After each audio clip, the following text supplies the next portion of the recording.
Сайн байцгаана үзэгчдээ өдрийн мэндийг хүргэе. Тэнгэр телевизийн Тэнгэр панел технологийн хэлэлцүүлгийн дараагийн дугаар хүрэхэд бэлэн болсон байна. За 2022 оны 11-р сар ChatGPT танилцуулагдсанаас хойш 860 хоног өнгөрөөд байна. За энэ хугацаанд дэлхийн нийт хэмэл оюуныг хэрхэн бүтээмжтэйгээр хэрэглэх, за хамгийн хүчирхэг хэмэл оюуны загваруудыг хэрхэн хөгжүүлэх вэ гэдэг уралдаан бол технологийн салбарт өрнөсөөр байна. За тэгвэл бид нар өнөөдөр арай өөр өнцгөөс нь буюу энэ хэмэл оюуны эринд бид нар өөрсдөө мэрэгжилтнүүд хэрхэн амьд үлдэх вэ, хэрхэн өөрсдийнхөө чадварыг хэмэл оюуны эринд хадгалж авч үлдэх вэ гэдэг сэдвээр ярилцахаар зочтой ороод байна. За өнөөдөр манай студид Анрид медиагийн ерөнхий редактор Түшигт Эрдэнэ, за мөн Rookie Systems-ийн бэлэг сайхан, за мөн Renew болон Philosophy цэгийн үүсгэн байгуулагч Дүлгэн Баяр нар хүрэлцээрээд өдрийн мэндийг хүргэе та бүхэн. За өдрийн мэнд. Тэгэхээр өнөөдрийн сэдэв маань ер нь дөнгөж сая хэлсэнчлэн хэмэл оюуны хамгийн сайн хийж чадж байгаа салбарт ер нь ямар өөрчлөлтүүд гараад байна. За дараагийн жилүүдэд бас яаж өөрчлөгдөж энэ салбарт ер нь тоглоомын дүрмүүдийг яаж өөрчлөх вэ гэдэг талаар ярилцахаар та бүхнийг урьсан байгаа. Тэгэхээр хамгийн эхлээд Түшигт Эрдэнээс асуумаар байна л да. ChatGPT GPT 3.5 модель анх 22 онд танилцуулагдаад хамгийн их хийж чаддаг байсан зүйл маань өөрөө бичих байгаа тийм. Бичгийн хэлбэрийг өөрчлөх, загварыг нь өөрчлөх. Тэгэхээр ер нь сүүлийн жилүүдэд бас энэ бичих гэдэг чадвар ялангуяа энэ сошиал медиад харагдаж байгаа бичгнүүд дандаа ChatGPT-гээр ингээд генерейт хийчихсэн ч юм уу тийм. Интернетэд байгаа зүйлсийнхаа бараг хэдэн хувийг нь хиймэл оюун, хэдэн хувийг нь хүн бичиж байгаа вэ гэдгийг ялгахад хүртэл айгүй хэцүү үе дээр ирээд байна. Тэгэхээр яг чиний хувьд бас ер нь ямар өөрчлөлтүүд ажиглагдаж байгаа вэ? За тий. Тэгээд хамгийн их нөгөө сонирхож дээрээс нь айж явдаг сэдвэрээ хэлцүүлэгдэж орж байгаадаа баяртай байна. Ер нь бол одоо энэ сэдвээр том зургаараа хариулт байхгүй гэдгийг эртээ хэлчмээр энэ одоо хэмэл оюун хүмүүсийг ортлох уу гэдэг дээр үнэхээр хэлж мэдгүй байгаа. Гэтэ яг нэг талаараа бас айдас төрж байгаа ч гэсэн бас догтлож байгаа зүйл юу вэ гэхэлэр миний хувьд ингээд одоо 2000-ад он одоо ингээд өсөж төрчөө тухайд юу гэж боддог байсан бэ гэхэлэр ингээд технологи айгуу том одоо хөдөлгөөнөөс шуурганаас юм хоцроод төрсэн юм шиг мэдрэмж төрдөг байсан. Ингээл ухаалаг утаснаас байна уу, компьютероос байна уу, интернетээс байна уу, за сансрын сарлуу ниссэн одоо сансрын нислэгээс байна уу ингээд хоцроод төрсэн юм шиг мэдрэмж төрөөд одоо манай үед ямар ийм одоо хүн төрөлхтнийг бүгднийг өөрчилсөн технологийн хувьсал гарч ирэх юм болоо гэж хүлээдэг байсан чинь ковидын үеэс ингээд хэмэл оюун гэдэг зүйл гарч ирээд.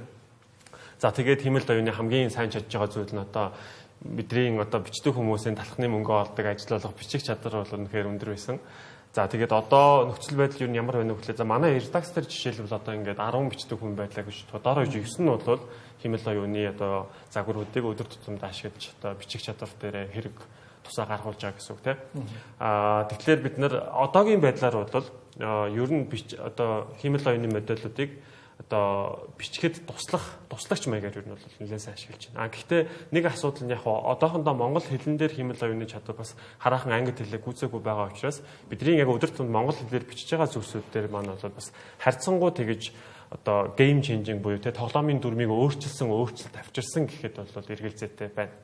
Гэхдээ мэдээж одоо толгой дотроо ингэж ярьдаг байсан яриа санаа гаргаж байгаа процессоо яг юм боддоор нэг хүнтэй хийж байгаа юм шигээр бичих туслахтай болсон юм шигээр хийдэг зүйл чадчих байгаа. Тэгэхээр дараагийн асуултууд дээр бас дэлгэнгүй ярих баг. Тэгэхээр ямар ч тач одоогийн байдлаар бол яг л гоё сайн найс нөхөж гар гараа барилцаад ашиглаад явж байна. Тэгэхээр дүлгэрнээс суухад ер нь энэ үг гэдэг зүйл чинь өөрөө дижитал технологийн 900-д бол дата болоод төвөрчээд байна шүү дээ.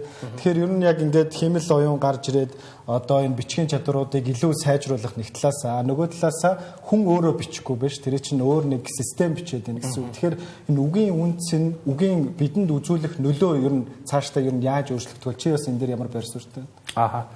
За би яг UX дизайны болоод энэ дээр өгж байгаа үнцний хувь дээрээс илүү тайлбарлая гэж бодож байна. Ер нь зах зээл дээр байгаа ямар нэг зүйл илүүтэй ховор байх тусмаа илүү үнэтэй буюу үнцэнтэй байдаг тийм. Тэгэнгүүт яг хэмэл оюуны тусламжтайгаар нэг бий болсон зүйл нь ховрын тухайн асуудал өөрөө их асар асуудалтай болж ирсэн. За жишээ нь би одоо нэг юм захиа хүнд биччихдэг өөрөө гараараа бичсэн бол илүү одоо тухайн бэлэг авч байгаа хүнд үнцэнтэй байдаг тийм. Одоо чинь ChatGPT-гээр ч юм уу бичүүлээд эхлэнгүүт тухайн ингээл бичүүлчихдээ юм штэ гэдэг үнц нь өөрөө буураад эхлэнтэй нэгдүгээр. Одоо жишээ нь сая би ингээд сая манай том хүүгийн төрсөдөр болоход ингээд ямар торт хийх вэ гэж ерөөсө бодож агаад тэгээ ингээд хамгийн гоё тортуудыг хайсаар агаад ерөөсө сэтгэлд нийцэхгүй Тэгээд нэг шийдвэр гаргасан. Өөрсөн зэрэг гараараа хий гэдэг шийдвэр гаргасан. Тэгээд гараараа хийгээд эхлэнгүүт өөр юу болж ийнэ гингүүт тэр өөрөө ингээ нэг хөв болчихж байгаа байхгүй. Дахин давтагдчихгүй. Тэгээд тэр гадаад өнгө айдсан ч юм уу одоо ямар гоё сайхан байхаас үл хамааран тэр зүйлийн үн цэнд нь өөрөө experience буюу туршлага гэдэг зүйл шингээд эхлэхлээр үн цэн арай өөр болоод эхэлж байгаа. Тэгэхээр илүү одоо дурсамжуулдаг тал руу болдож шүү дээ. За яг Дон орн буюу UX дизайны одоо яг энэ нэр томьёо гаргаж ирсэн эрдэмтэн одоо яг сүүлийн үед юу гэж үзэж байгаа вэ гэхээр хэмэл оюу ухаан ерөөсөө хүмүүсээс яг яль чиглэл рүүгээ хөгжих вэ гэдэг зарчмыг нь тодорхойлж яриад байгаа юм л та. Хүмүүсээс experience буюу тэр амьдралын туршлагыг нь хулгайлж болохгүй. За би нэг жишээ авах юм бол одоо нэг юм шорлогны машины жишээ гэхгүй юу вэ гэхээр одоо шорлогыг ингээд нэгэн коноп дараад бүх юм нь болцсон гараад ирдэг тийм машины компани зохион бүтээсэн баг. За ингээд зохион бүтээгээ зах зээлд гаргасан чинь ерөнхийдөө төд удалгүй амжилттай болсон. Тэгээ яагаад вэ гэж үтсэн гэхээр хүмүүс ерөөсөө шорлогны тэр махын эдхийн төлөө биш утаанд нь ингээ гэр бүлээрээ утуулаад хүүхдүүд нь тэрийг эргүүлэх тэр мөчүүд нь өөрөө гол авж байгаа үнц нь байсан юм байна гэж үтсэн. Тэгэхээр технологи ерөнхийдөө одоо хүний амьдралд байгаа иймэрхүү филлер ажлууд гэж байдаг шүү дээ. Тэр ажлуудыг ингэж хөнгөвчлөх хэрэгтэй болохоос биш хүмүүсээс яг тэр амьдралыг бий болгоод байгаа туршлагуудыг нь хулгайлж болохгүй.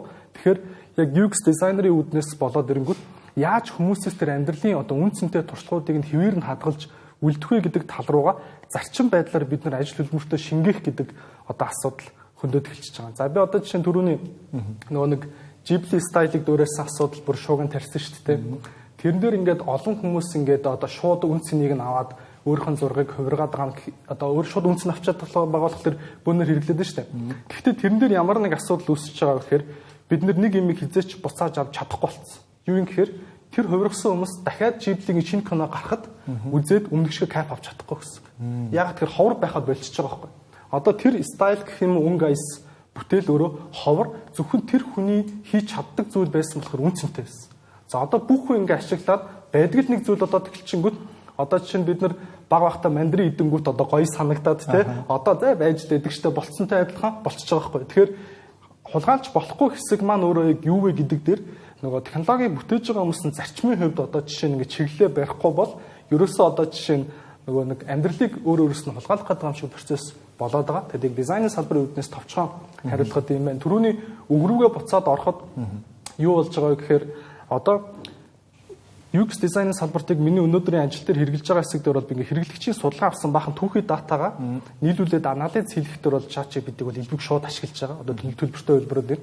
За одоо өөр бол юу гэдгийг баахан ингээд судалгааны түүхий датаг өгж анализ боловсруулах. За дээрэс нь хийсэн скринээ өөрөө өгөөд тэнцээ өгөн байдлаар коммент авах дээр бол ашиглаж байгаа.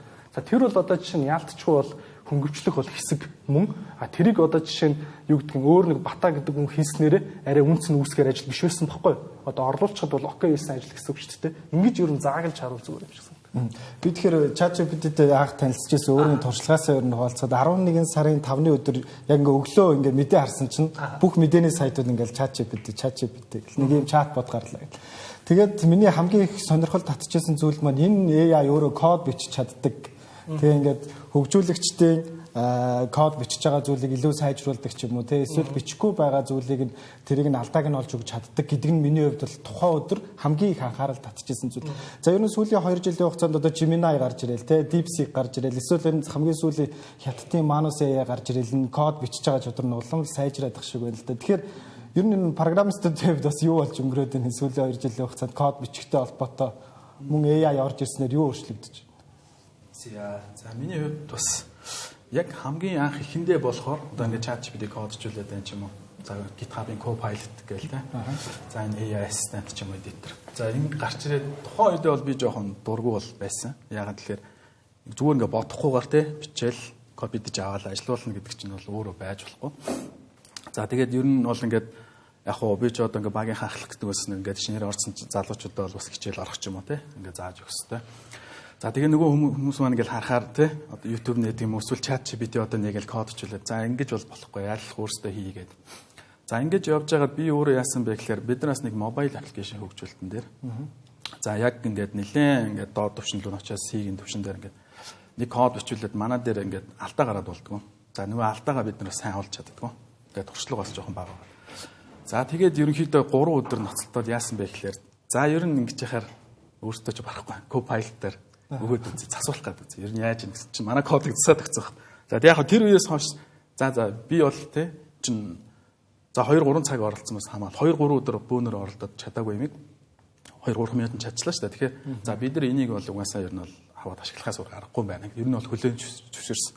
За тэгээд одоо яаж ийна гэхээр ер нь бол ингээд залуучуудаар ихсэн нээлттэй гол нь гэхдээ зүгээр ингээд нэг юу гэдэг те копи пастад ашиглах биш. Гол нь тэндээс бас юм ойлгосоо ч юм уу те дараа нь тэр код аваад Тэгэхгүй бол одоо сүүлийн үед бас нэг яриад байдаг шнэ. Бүх юм амар ухаалаг болсон тийшээ өгөөд хүмүүс өөрсдөө жоохон одоо тэнийг болох гэдэг байна гэсэн нэг юм судалгаа гарцсан. Тэгэхээр бид хэд бол одоо мэдээч хэрэг амьд үлдэхийн тулд ч юм уу те өөрсдөө байнга суралцж явах хэрэгтэй. Тэгээ энэ AI ассистентыг бол байнга ингээ хажуудаа бас угаасаа байлгах цаг үеийн ирчиж тэгэхээр аваад ашиглах хэрэгтэй. Ерөнхийдөө яг энэ дээр бол одоо 100% ингээ санал нийлээд гэд явж байна.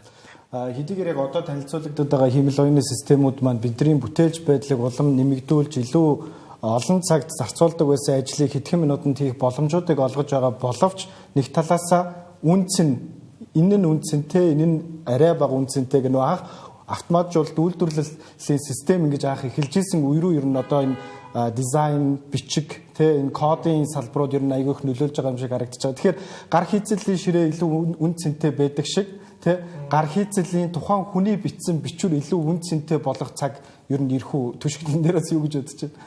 Ирнэ гэж одоо найдаж байна уу? Тэг ирэхгүй болоод талхны мөнгөгүй болох гэдэг шиг. Би энэ дээр харин бодож байгаа юм нь одоо за бид нар бичих гэдэг үйлийг ингээ харж байгаа тий. За би чат GPT-гээр имэйл бичүүлж байна, Facebook-ийн пост бичүүлж байна гэж явчаа. За тэгэнгүүт бичих гэдэг үйлийг бид нар зөвхөн ингээд одоо гараад ирсэн 100 хүүхдээ имэйлээр бас төсөөлж болохгүй байгаа юм л да. Нөгөө мод хөрөөдөгтөө 80% нь хөрөөгөө ирлээд 20% нь цогтөг гэдэг шиг бичих гэдэг үеийн ер нь бол 80% нь тэр хідэн үгсэг холбоод ингээд тавиад 100 үг болохтой биш бодохдоо буюу одоо юуг яаж хэлэх үү, хэнд яаж хэлэх үү, ямар түүхийг өгүүлэх үү гэдэг юмнууд байгаа даа гэсэн үг. Тэгэхээр яг хөө ингээд өнгөц талаас нь харах юм бол хиймэл оюун нөгөө тэр үлдсэн 20% л одоохондоо аягүй сайн хийж чадаад байгаа тийм.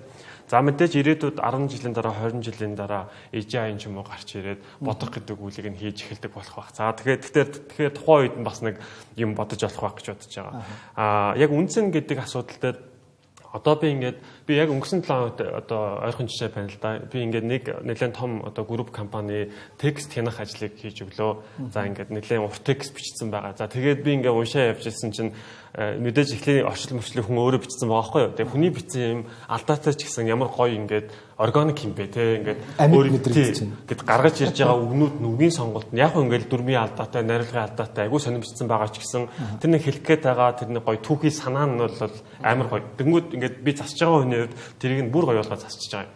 За тэгээ ингээд уншаа явж ирсэн чинь яг жоохон модон болоод ирж байна. За тэгээ ингээд хиймэл оюун битсэн юм шиг надад санагдаа. За тэр авсан ингээд цэг таслал нь хэтэрхий төгс ингээд таслалтай, цэгтэй. За ингээ алдаа гаргасан юмнээсээ тэр алдаагаа хүний гаргадаг алдаанууд арай өөр байдаг бол хиймэл оюуны гаргадаг алдаа нь юм арай давтамжтай нэг сонирн болоод тэгээд би яг нөгөө хүмүүс рүү бичсэн байхгүй. За та яг энэ хэсэг хиймэл оюунаар бичүүлсэн байна тэгээд ингээ мэдчихэж байгаа. Тэгэнгүүт ингээ уншсан уншигчийн хувьд бол надад хоёр текст байна шүү дээ. Нэг нь бол айгүй ингээд үгсгийн алдаагүй, дүрмийн алдаагүй, тэгээд айгүй ингээд цэг таслал нэвтэйхэн, айгүй гоё bullet point-уудтай зэгцтэй байна. Нөгөөх нь бол ерөөсөө баг цэг таслахгүй үргэлжилсэн үг ингээд баах юм бичсэн. Гэтэ уншсан уншигчийн хувьд надад эхний тэр одоо буруу бичсэн текст нь гоё юмсан байхгүй. Яагаад гэвэл тэн чинь оригинал санаад байгаа. Яагаад гэвэл тэн чинь ингээд хүн үнэртэй байгаа байхгүй. Тэр текстнээс нь алдаатай ч гэсэн нэг юм хэлэх гээд байгаа. Тэгэхээр сая Дөлгөн ахын бас нөгөө хэлсэн дээр хэлэхэд одоо нөгөө бид нар quantity quality гэдэг хоёр юм яадаг тийм нэг нь тоо нэг нь чанарын асуудал гэдэг. Тэгэхээр одоо бол бичгийн салбар дээр ер нь бол ийм тооны тоглоомыг бид нар хийж чадахгүй болсон. Одоо би өнөөдөр үнэхээр супер бичдэг хүн байлаа гэхэд би өдөрт 2000 үгээс дээшээ супер үг үнэхээр бичиж барахгүй тийм. Хиймэл оюун бол өдөрт 20,000 200,000 үг бичиж байна. Гэхдээ нөгөө талдаа одоо бид нар бичдэг хүмүүс бол нөгөө нэг тэр үг нийлүүлэх 20% дээрээ өрсөлдөхөөс илүү боддог 80% дээрээ өрсөлдөөд тоон дээрээ биш чанар дээрээ анхаарал явах юм бол хүссэн хүсээгүй уншигч нар бол одоо буцаад үн цэн рүү орж эхэлж байгаа. Одоо сая Ghibli-ийн асуудал дээр бол бас тэр үн цэний асуудалтай ингээ гарч ирсэн тийм. Юмнууд хаасаагүй байгаа таларч шалгаж мэдэрхтэй байхгүй тийм. Тэгэхээр ингээд байнга одоо нөгөө үйлдвэрийн талх идэж хаяадаа нэг гоё артизан талх идэх гоё тийм үнтэй ч гэсэн байнга юу гэдэг ингээд дэлгүүрийн бэлэн хоол идснээс түлэгцэн чсэн нэг хэрийн цовь идэх гоё гэдэг шиг хэрэглэгч нар бол одоо хүссэн хүсээгүй энэ тал руу явж эхэлж байгаа. Илүү гоё органик юм хүсч эхэлж байгаа л гэж бодож байгаа. Тэгээд тэр бол одоо бичдэг хүмүүсийн хувьд хонглын үзэр тасч байгааг гэрэл юм уу да. Тэгэхээр бичвэрийн хувьд бол яг мэдэгдэж гин гэж шүү дээ ер нь уншихад те. Тэгэхээр дизайны салбарын хувьд бас юу мэдрэгдэж чинь ер нь саяны Ghibli-гийн жишээ бол ер нь дэлхийн нийтээр л ер нь бол студийн хэмжээний зургийг бол хэдхэн секундэд генерейт хийж чаддаг болцсон шүү гэдгийг бол харууллаа шүү дээ те. Гэхдээ тэр туршлага чиний бас түрүүнд дурдсан тэр туршлага бол хизээч бидэнд дахиж ирэхгүй болж байгаа шиг байна. Тэгэхээр ер нь хиймэл оюун цаашид баг энэ Johnny Ive шиг те бүр ийм супер дизайны бүтээгдэхүүн хийж чадна гэж бодож байна. За энэ дэр их гоё хариулт байна. Юу юм гэхээр Don Norman-ы Design of the Future Things буюу ирээдүйн зүйлсийн дизайн гэх ном байд. Ер нь ирээдүйн зүйлсийн дизайн ямар болох вэ гэдээ 2010 оны ихэр бичсэн. Тэр ном дээрээс бичснээр юу гэж байгаа гэхээр одоо хүртэл нэг ухаалаг төхөөрөмж гараагүй гэдэг амар дүгнэлт хийдэг байхгүй. Нэг ч ухаалаг төхөөрөмж гараагүй. Тэгээд Don Norman буюу яг энэ дизайн салбарын одоо хамгийн том бодлого тодорхойлж байгаа нь яагаад ингэж хэлсэн гэхээр сая ч ярьж штэ ингээд код бичихтэй тусламж авч байгаа гэдэг. Тэгвэл анх тэр код бичих сэдэл буюу wheel хүсэл нь хиндэг гэхээр энэ хүнд байгаа байхгүй. Хадгалагдаж байгаа. Тэрнээс биш ChatGPT өөрөө эхэлж харилцааг одоо л үүсгэгээгүй байгаа гэсэн. Чи ингээд код бичихтэй ингээд бичиж гэж эхлэхгүй шүү дээ. Харилцааны эхлэлийн цэг нь. За нэгдүгээрт хоёрдугаарт одоо жишээ нь юу гэдгийг би ингээд ухаалаг одоо жишээ нь цаг сэрүүлэг тавиад те үлдээсэн бол тэр яг ингээд миний одоо жишээ нь заасан цаг дуурал тэр сайжилж байгаа цаг те. Тэгэнгүүт Don Norman юу яриад нэгэнгүй. За энэ нөхөр ингээд жоохон ойрд ядраад байгаа те. Өнөөдөр ажлаас нь таслуулаад амраач да гэживэл эндээс яг жоохон ухаалаг гэдэг үг яригдаж эхлэх буюу харилцаан дээр яг юм нэг жишээ төрөл зүйлийн хэмжээнд бол одоо энэ девайсууд буюу хэмээл ухаан очоогүй. Хизээ тэрэнд очих гээд байна гэхээр нэг сонирхолтой гэлж байгаа. Хүмүүс хэмээл оюунд гомдож эхлэх цагаас гэж байгаа. Гомдох. Одоо хүншүүлчийн гэсэн мэдрэмж суун гэсэн үг шүү дээ. Жишээ нь бид нар 1000 одоо чинь буруу код бичиж өгөөд буруу текст бичиж өгөө буруу дизайн одоо чинь ChatGPT анализ хийхэд би уурлахаас би гомдохгүй. Баггүй. Тэнгүүт намайг чи ингэчлээгээ гомдоод илүү юм төрөл зүйлийн хэмжээнд харилцаж эхлээд за тэр нь цаашлаад бүр байхгүй бол санаад ойлгох те яг ийм мэдрэмж төрөөд эхэлчих юм бол за одоо ингээд технологиг смарт болсон гэж Don Norman үзье гэж байгаа байхгүй. Тэр ерөн бол хараахан болоогүй байна. Тэгэхээр бид нэр ерөөсөө нэг ингээд технологийн дэвшлэг хит нөгөө нэг ингэж хөөргөж ойлгохоос илүүтэй яг тэр цэгээр бол Don Norman заглая гэж хэлээд байгаа. Тэгээд энэ дээрээс аваад үзэхлээр тухайн яг одоо харилцааны эхлэх буюу нив чат гэж бид нар дарж байгаа шүү дээ. Тэр цэгийг бид нар дараад байгаа. Эсвэргээр ChatGPT бид нар лөө те өөрөө нэг цаг бодож болоод үе бодож болоод нив чат бичиж эхлэх үе хизээвэ гэдэг асуулт байгаа гэсэн үг. Маш сонирхолтой. Тэгэхээр ер нь код бичигтэй холбоотойгоор бэлгээгээс бас илүү лавшруулад асуухад Жос дөрөв өөрийнхөө туршлагаас хаваалцаж штэ. Тэгэхээр ер нь сүүлийн үед гарч ирж байгаа агентийн системүүдтэй холбоотойгоор энэ кодын бичих чадрууд бүр улам сайжирч байгааг ажиглагдаж байна. Тэгэхээр ер нь хэмэл оюун бүр ингээд бүрэн хэмжээний одоо вебсайт хийх те эсвэл нэг юм системийг платформыг бүрэн хэмжээгээр нь өөрөө бүх кодыг нь бичих хэмжээнд ирчихвэл хөгжүүлэгчд юу хийх вэ? За ер нь бас одоо ер нь томчууд яг ингээд томчууд бүгд л ярьж байна л да ингээд тий. Том ер нь одоо удахгүй энэ үе ирэх нэ. За тэг яг би бас нэг жоохон судлаад ингээд уншаад ер нь код бичих хэрэг байгаа мó эсвэл одоо нэг vibe coding гэдэг ойлголт гарчлаа. Prompt бичих маягаар ингээд өөрийнхөө систем. За тэгээд саяхны бас энэ гарсан эйжентүүд ч юм уу нэг нь тий одоо ChatGPT-ийн ч юм уу бусад энэ код бичих чадвартай хэмэл оюуны чадвар ихснээс хойш одоо хамгийн их нэлээд ясна ингээд асар их тоглоомуудыг хүмүүс хийсэн байгаа байхгүй одоо веб дээр 3G ч юм уу тий ингээд тоглолт болдог. За тэгээ яг тэн дээр ингээд одоо бол харахаар код одоо баг үнцний жоохон алдах гэх юм яг түрүүний тий quality and quantity дээр баг шилжиж байна. Гэхдээ яг ингээд сая дүлгэн байрны хэлсэн яг санал нийлээ сууж. Гол нь бид хэд яг тэнд очно ямар нэг проблемыг шийдэх чил тэрийг бичиж байгаа шүү дээ. Яг тэнд нь л одоо манай салбарын манд одоо үнц нь байгаад байна. За яг одоо манайх ч бас ингээд нэг юм стартап компани ингээд явж байна. Одоо бид хэд ингээд маш хурдтай ажиллах хэрэгтэй. За гэтэл одоо сүүлийн үед бас ажиглагдаж байгаа нэг одоо Y Combinator-т орж ирж байгаа стартапуудын маань одоо ихэнх бараг 95% нь одоо code based одоо хиймэл оюунаар юм генерейт хийсэн системээр ингээд Y Combinator-т орж ирж байгаа гэж байгаа байхгүй. Тэгээ Y Combinator-т ирэлцэх чинь бол мэдээж маш хэцүү шүү дээ тий. За тэгэнгүүт тэнд үлдсэн 5% дээр нь юу байна гэхээр тэр проблем солв. Юуг шийдэд байгаа тий. Тэр код гэдэг зүйл бол угаасаа ингээд одоо хин дуртай нь үсгэж чадхаа болчихлоо. Тэр 5% нь юу шингээд байна? Ямар асуудал одоо шийдэж чинь тий. За тэр маань ерөнхийдөө бас ингээд чухал болоод одоо тэр Y Combinator сонгогдож байгаа болоо гэж бодож байна. За тэгээд одоо бидний хувьд ч гэсэн тий зүгээр нэг кодыг ингээд copy paste хийх тэндээсээ бас юм суралцаа залуучуудыг бас тэгж бодоод ингээд яваад байна.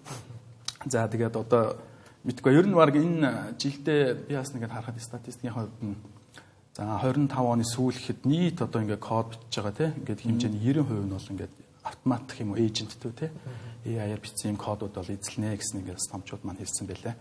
Энэ одоо тэгээд стал бас дебет нэлээ өрнөж штэ код бичих хэрэгтэй юм уу үгүй юм уу гэдэг дээр бол. Тэгэхээр Түшиг сая хэлж штэ танай редакцийн хувьд бол одоо бичдэг 10 хүний 9 баг ингээд ChatGPT ашиглаад өөрсдийнхөө бичвэрүүдийг бичиж байгаа гэж. Тэгэхээр за яг нэгэнт өөрийнхөө бичгийн хэм маягийг бичээд ингээд тогтоогод авсан хүнд бол ChatGPT ашиглах, хэмлэвний систем ашиглах бол нэг асуудал биш юм шиг санагдаж байгаа миний хувьд бол. За харин нөгөө талд ерөнхий боловсролын сургууль оюутнуудад бас ингээд хит ихээр ChatGPT ашиглах ч юм уу эсвэл хэмэл оюунаар өөрийнхөө алдаатай бичсэн зүйлээ илүү боловсронгуй болгоод эссе бичих те эсвэл энэ дипломын ажлуудаа бичих нь өөрөө илүү том эрсдэл дагуулах юм болов уу гэж бодож байгаа. Тэгэхээр чиний хувьд бас энэ дээр ямар байр суурьтай вэ? Хэрвээ зөвлөгөө байвал чи бас юу гэж зөвлөх вэ? Би нөгөө өөрөө бас оюутан хажуугаар сурдаг байхгүй бакалавртаа.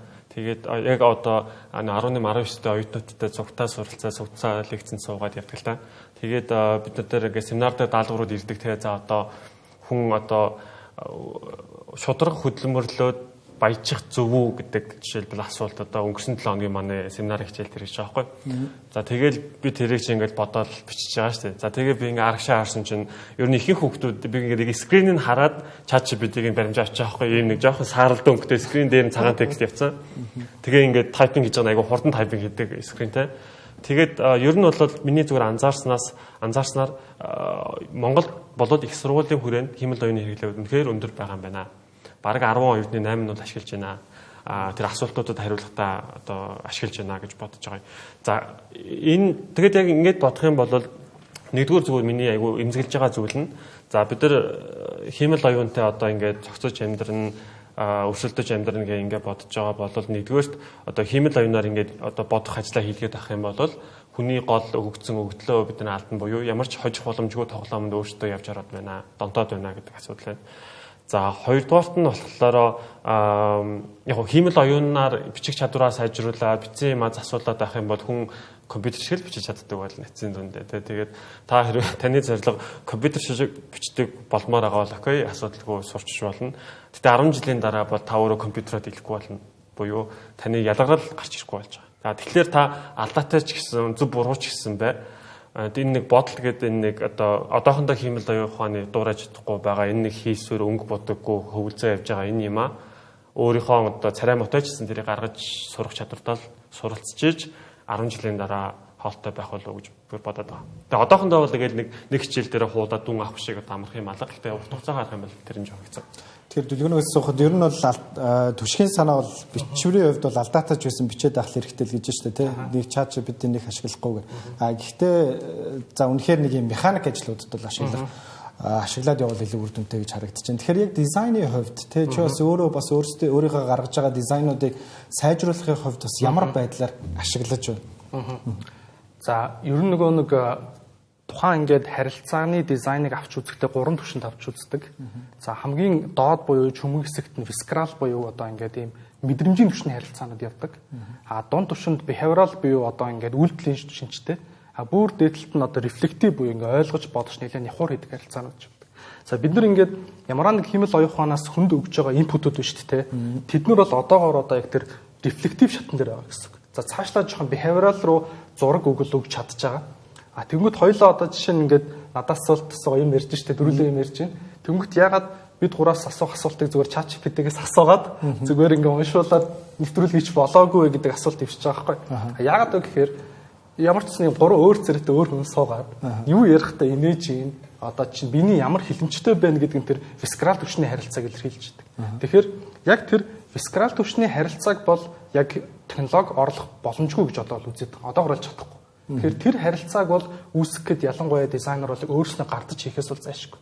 Түрүүний дээдлийн ярьсан reflective болон behavioral гэдэг түвшнийхийг бол тодорхой хэмжээнд тусламжтайгаар бол хийж чадна. За Figma одоо чинь дотооддоо одоо AI-та болж байгаа. Өнгөрсөн нөгөө нэг Figjam гэдэг үйл ажиллагаараас зарлж ирсэн. Тэгэхээр одоо нэг юм дундын хуудсууд тийм ээ гүйцэтгэлийн түвшний ажлуудыг бол AI ороод ирвэл одоо сайн л байна. Яг үнэ хэлэхдээ би бол тэгж бодож байгаа. Эсвэргээрээ би одоо жишээ нь өнөөдөр ямар нэг хоолны API гэдэг тэр чөлөөт хүсэл зориг надаас гарч байгаа нь өөрөө тэр орлуулагчгүй шинжин байгаад байгаа байхгүй. Тэрнээс биш хэмэл оюухантай ирснээр түрүүний ярьсан стартапуудыг те за зах зээл дээр ийм тренд байна. Танах нэг ийм хийгээч гэдэг чөлөөт хүсэл эхлийн цэгийг нь AI хилдэг болчих юм бол энэ өөрөө одоо бид хийдэг. тий асуудал болчих гээд байгаа байхгүй. Тэгэхээр яг нөгөө нэг юу хийх вэ гэдгээ шийдэж байгаа тэр эхлэл цэг нь өөрөө биднэрт байгаа нь өөрөө их чухал. Тэгэхээр тэр хэсэг дээрээ л яг дизайнерууд болоод яг ийм бүтээгдэхүүн хийж байгаа хүмүүс яаж одоо амьд байх вэ? Илүү нэг хөв байх вэ рүү анхаармаар байна. За хоёрт нь гэж хэлэхэд хэмэл оюухан болоод нь автоматжуулалтын тусламжтайгаар нэг зүйл алга болж байгаа. Би тэрэнд их баяртай байна. Юу юм гэхээр тодорхой нэг юм хүрээллийн эсвэл газар орны одоо хязгаарлагдмал боломжоос болж тогтдог бизнесүүд гэж байна л та. Одоо жишээ нь орчуулах ч юм уу те зарим нэг зүгээр ингээд гадаад байгаа зүгээр бэлэн юм тестүүдийг орчуулаад Монгол зарчдаг компани ч юм уу байдаг те. За эсвэл гадаад байгаа зүгээр ингээд канон дээр зүгээр саб хийгээд зардаг ч юм уу те. Зүгээр ингээд дундын зүгээр тэр хилгүй байх боломж ч юм уу эсвэл газар орны хязгаарлагдмал боломжоос тогтдог бизнесүүд одоо сандарч эхэлчихлээ шүү дээ. Илүү ингээ оригинал өөрсөн дээр үнц нь үүсгэсэн юм хийхгүй бол яг ингээ дэлхийн улам одоо хавтгай болоод байгаа үе дээр асуудал үүсэт. За одоо нөгөө Starlink-ээс болоод Монголын өрн телефоны операторууд яахаа бас бодож байгаа хэ гэх мэт асуудлууд яригдж байгаа. Тэгэхээр энэ талаар бол даваа талтай.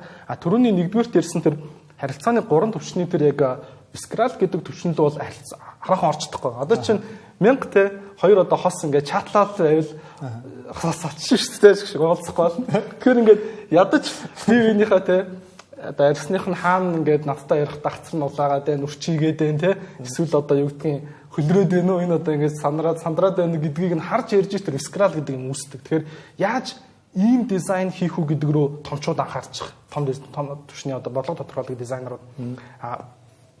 Тэгэхээр энэ хэсгээр хийж чадсан дизайн ховор байна л да. Бүр ингээд одоо юу хоцрогдох нь тэгэл ховор. Одоо чинь хамгийн сайн хийгдсэн дизайнер шүглдэг данхыг хэлдэг байхгүй юу? Өөрөөх нь физикийн процессор нь ямар ч технологийн тусламжгүйгээр шүглдүүлээд буталсан гэдэг нь мессеж өгчөж байгаа. Тэрний оронд усных нь ингээ градусын лагимаар хэмжээл, харуулаад тэдэн минутын дараа бусна гэвэл тэр илүү. Шарах шүүгээний одоо жишээ нь хаалт дандаа юм шил байдаг те. Дотор нь юу болж байгааг хүн ингээ хармаар байгаа байхгүй. Тэгэхэд дотор нь ингээ за тэдэн минутын дараа болон тооцож моцох шаардлагагүй. Хүн зөвөр нүдэрээ хараад болж ийн гэдгийг харах. Тэгэхээр яаж ийм нөгөө нэг Scral төвшний гэж түрүүний хэлээд байгаа те. Ийм хэмжээнд ингээ дизайныг юм уран байдлаар гоё те шийдэх вэ гэдэг нь айгүй тийм том салбар нь орхигдоод тийшээ юу нь явж чадсан хүмүүс нь илүү тийм одоо ховор бөгөөд үнцэнтэй дизайн хийх гэдэг. Тэр бэлгээ хэдүүл 3 сарын өмнө DeepSeek-тэй холбоотойгоор ингээ ярилцж байхад чи за манай урд төрш хятадын ялалт гэхээс илүүтэйгээр open source-ын ялалт боллоо гэж хэлжсэн. Тэгэхээр ер нь энэ хэмэл оюуны загваруудын хувьд эцсийн ялагч нь яагаад ер нь заавал open source байна гэж чи одоо энэ байр суурин дээр хэвэндээ байна уу? За мэдээч яг тэр бол хэлжсэн нь одоо миний байр суурь гэхээс илүү ер нь бол дэлхийн том судлаач нарын бүх хүмүүсийн байр суурь гэж бодож байна. За яг open source би ингэж л бодож байгаа юм л да. Эцсийн яг ялагч нь хэн байх хэвээр хэрэглэгч л одоо ялагч байх хэвээр баг тий. Тэгэхээр хэрэглэгч маань одоо яг хүрж байгаа тий. Одоо хэмэл оюуны ч юм уу ер нь бусад энэ одоо түүл хэрэглүүр ч юм уу тий бүтээлүүд маань гол нь тий ил тод нээлттэй хүртээмжтэй байх хэвээр. За тэгэхээр open source маань угаасаа энийг хангах нэг хэмжүүр юм болов гэж бодоод байгаа байхгүй. Хичнээн яг ChatGPT ингээ тий бид нарт ингээ аягүй их боломжуудыг яаж байгаа цаана юу болоод байгаа мэдгүй хитрхийх power тий тэнд ингээ цугларч байна.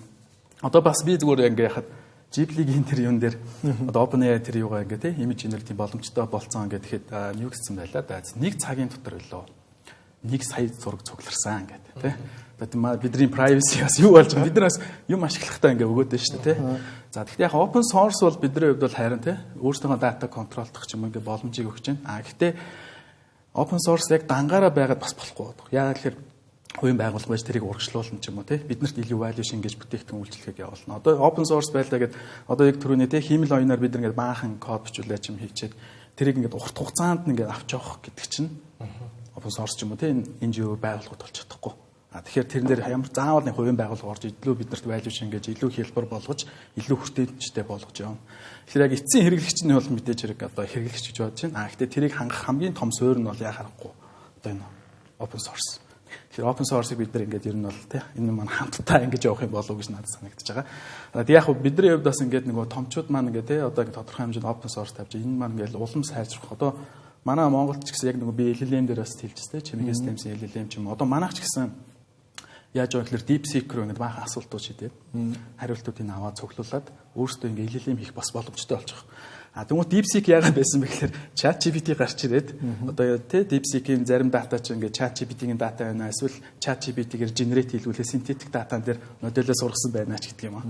За тэгмээ одоо бид нар яаж ангууд тэр DeepSeek-ээс тий тусламж аваад яагаад тэгэхээр DeepSeek маань бусад нөгөө одоо юу гэдгийг провайдеруудаас ч гэх юм уу 5-аас бараг 10 дахин хямдхан байгуулахад бид нараас тэр монгол хэлэн дээрх датаг бас ингээд тодорхой хэмжээнд цуглуулад цэвэрлэх ажлыг DeepSeek-ээр хийлгүүлээд өөрсдөө бас ингээд жижиг хэллэлийн бас сургаж үзчих. Илүү бүр хямд костоор нөгөө те өмнө хэлжсэн. Яг нь турсан юм болж байна. Тэгээд open source модельүүд ч гэсэн одоо сүүлийн одоо Google-ийн саяхан гаргасан одоо нэг 140 хэллэлтэр те Gemma 3-гийн модель маань бол одоо Gemma 3 гэх юм те. Модель маань бол одоо ингээд 140 хэллэлтэр ингээд нээлттэй болж байна. Тэгээд бид нар энэ дээр илүү value шингээгээд илүү одоо бол бид нар бол те Gemma 3-аас сүүрлээ танд ийм одоо те одоо сервис гэх юм value шингээгээд ийм хөрөх боломж байгаа шүү гэдэг. Улам гоё болоод явуулаа. Тэгээ эцсийн хэрэглэгч нь бол хэрэглэж байх хэрэгтэй болов гэж бодож байна. Тэгэхээр хэдүүлээ зохиогч эрхийн талаар юу жоохон баг зэрэг дэлгэрүүлээд та гурван байр суурийг сонсоё гэж бодож байна. Сая бүгдээрээ өөрсдийнхөө яриандаа бас энэ Ghibli-гийн трендтэй холбоотой ер нь дурдаад өнгөрлөө шүү дээ, тий.